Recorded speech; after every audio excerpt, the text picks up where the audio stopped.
What we all thought would be a simple trip to the hospital turned out to be one of the most terrifying events of our lives. Knowing that the person you love has their life on the line, not aware if it'll be the last time their heart will ever take a beat. In moments like these, our brains can lead us into a state of shock or even stress. Stress can lead to headaches, high blood pressure, memory loss, disrupted sleeps, and a higher risk of heart attacks. Here are some effects of what too much stress can have. It changes the brain size, structure, and function. It causes memory loss. It makes one feel moody or irritable. And surprisingly, it can change the genes, having an effect on future offspring.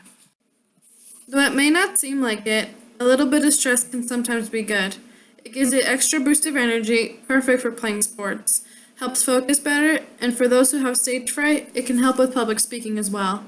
But sometimes you have to be careful because too much of it cannot be healthy either. As everybody knows, a happy brain is a healthy brain and it can help you function throughout your day.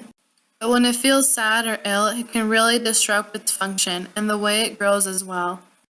At this point, it has an effect on the hypothalamus pituitary adrenal axis, also known as the HPA. Now, let's take a look at this diagram a little bit closer.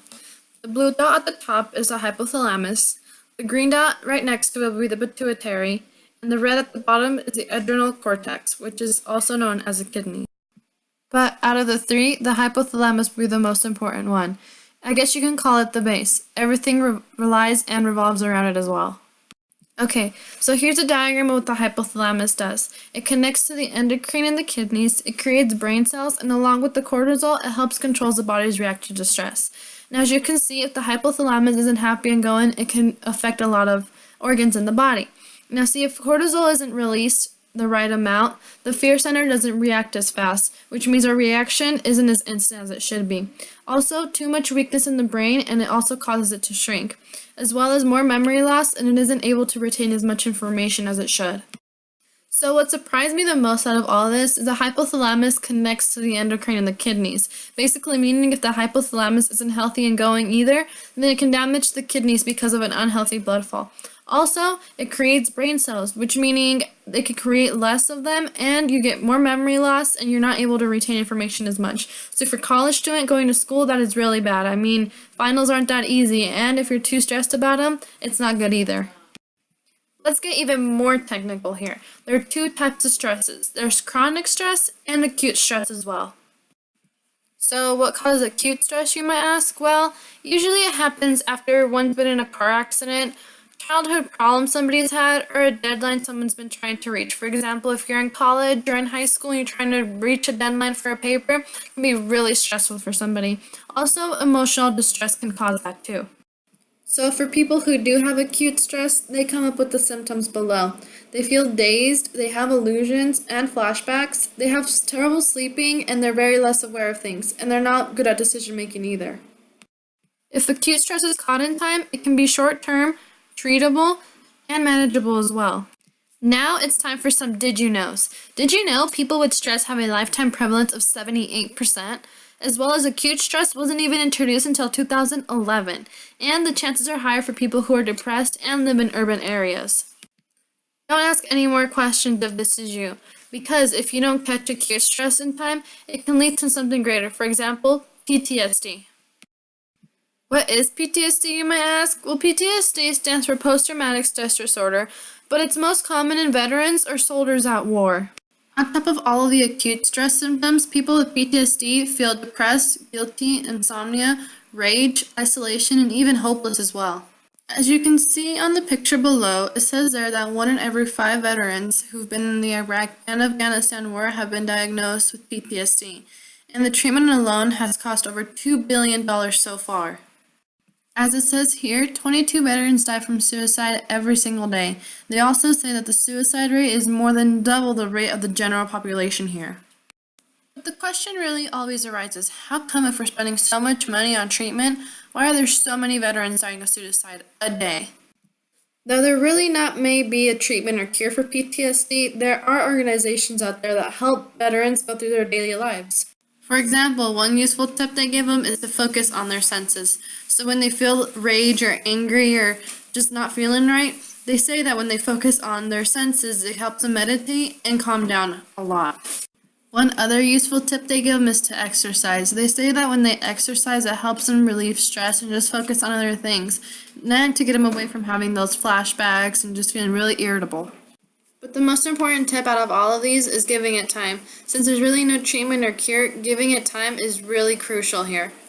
Let's move on over to the other type of stress, which would be chronic stress.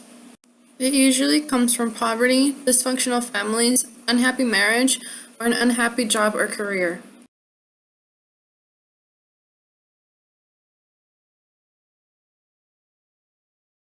As opposed to acute stress, chronic stress comes with many more symptoms, as you can see below. The most top ones are anxiety, depression, social isolation, headache, abdominal pain, back pain, hypertension, hemorrhoids, varicose veins, panic attacks, and cardiovascular diseases as well. The bad part about it is that people get too comfortable and familiar and they forget it's there, so they really don't take care of it. But chronic stress is a lot more dangerous because it kills through cancer, stroke, and heart attacks.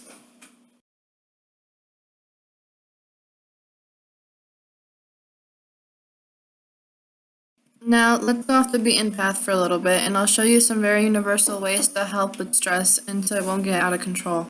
It may not seem like it, but it will help both with chronic and acute stress as well.